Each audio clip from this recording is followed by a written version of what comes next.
Welcome to Web-Minded Computer Institute.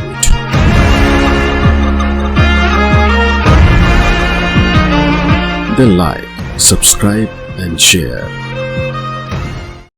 के लिए बहुत बढ़िया माने जाते हैं। कंप्यूटर में जो नेक्स्ट एलिमेंट जो सबसे इंपॉर्टेंट रहता है वो रहता है उसकी रैम। रैम का पूरा मतलब होता है random access memory. Random access memory एक रफ मेमोरी की तरह प्रयोग की जाती है कंप्यूटर में, जिसमें वो सभी इंस्ट्रक्शंस और एड्रेसेस को स्टोर करता है और तब तक उनका प्रयोग करता रहता है जब तक कंप्यूटर को पावर मिलती रहती है। इसीलिए रैम को वोलेटाइल मेमोरी भी कहते हैं। अर्थात यदि आप कोई कार्य कर रहे हैं कंप्यूटर में, उदाहरण के लिए कोई पेंटिंग बना रहे हैं और किसी कारण से आपका कंप्यूटर बंद हो जाता है और उसको पावर मिलनी बंद हो जाती है, तो आप जब दोबारा कंप्यूटर ऑन करते हैं तो आपका कोई भी कार्य आपको वापस नहीं मिल पाएगा, क्योंकि वो एक तरह से टेम्प मेमोरी अर्थात रैम में स्टोर था और जैसे ही आपका कंप्यूटर शट ऑफ हुआ या बंद हुआ, आपकी जितनी भी पेंटिंग थी वो सब वोलेटाइल मेमोरी होने के कारण खत्म हो गई और इस कारण से रैम को वोलेटाइल मेमोरी भी कहते हैं। इसको हम प्राइमरी स्टोरेज के रूप में भी जानते हैं। जब आप कंप्यूटर ऑन करते हैं तब से लेके जब तक आप कंप्यूटर बंद नहीं करते तब तक का सारा काम आप रैम में करते हैं, जब तक कि आप उसे हार्ड डिस्क में स्टोर नहीं करते अर्थात सेकेंडरी मेमोरी में स्टोर नहीं करते। तब तक सारा काम आपकी कंप्यूटर की रैम में ही किया जाता है। रैम कई प्रकार की अवेलेबल है जो आप अपने मदरबोर्ड के अनुसार चुन सकते हैं। रैम में सबसे पहली कैटेगरी SD रैम है जो पहले प्रयोग की जाती थी, जो कि P3 और P4 प्रोसेसर्स के लिए प्रयोग की जाती थी। इसका पूरा नाम है synchronize dynamic random access memory. ये इनके जो मुख्य साइज अवेलेबल रहते थे वो 64 MB, 128 MB और 256 MB में रहते थे। इनका मुख्य प्रयोग पुराने कंप्यूटर्स में किया जाता था और अब इनका प्रयोग नहीं किया जाता। उसके पश्चात हमारे पास जो रैम अवेलेबल है वो है DDR1। इसका पूरा मतलब है double data rate 1। P4 computers की जो सीरीज है या एथोलोन फिनोम के जो पुराने प्रोसेसर्स के जो बोर्ड हैं उनमें DDR1 के लिए स्लॉट अवेलेबल रहता है, अर्थात उन मदरबोर्ड्स पे आप DDR1 का प्रयोग कर सकते हैं। DDR1 में जो मुख्य साइजेस अवेलेबल रहते हैं वो 128 MB, 256, 512 और 1 GB तक अवेलेबल रहते हैं। DDR1 भी अब आउटडेटेड हो चुकी है। नेक्स्ट जो हमारे पास रैम उपलब्ध है वो है DDR2 double data rate 2। Electronically development के कारण रैम के जो टाइप्स हैं वो भी बदलती हैं समय समय पर, जिससे कि वो पुराने मदरबोर्ड्स को सपोर्ट करना छोड़ देती हैं और उनके हिसाब से नए मदरबोर्ड्स मार्केट में अवेलेबल हो जाते हैं। इनमें DDR2 भी अवेलेबल है। DDR2 का पूरा मतलब है डबल डेटा रेट 2। ये P4 dual core core-to-due processors को सपोर्ट करती है। इनमें 256 MB, 512 MB, 1 GB, 2 GB और 4 GB तक की रैम्स अवेलेबल होती हैं।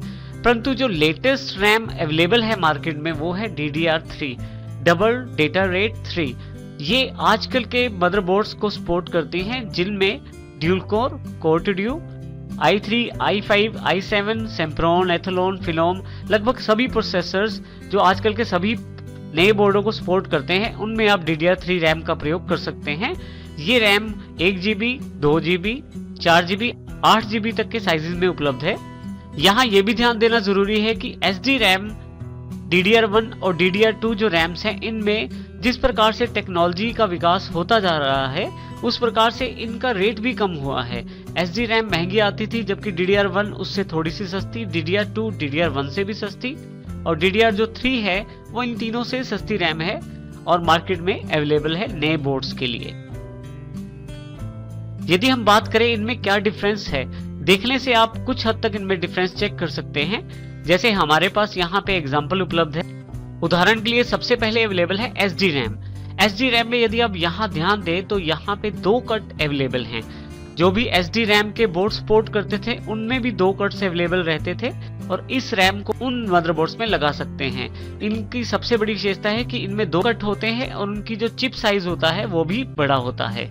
इसी तरह से नेक्स्ट कैटेगरी की जो रैम है वो DDR1 रैम है। इनमें भी यदि आप देखें तो चिप का साइज बड़ा है, परंतु इसमें एक ही कट है और ये कट ये जानकारी देता है कि ये DDR1 रैम है।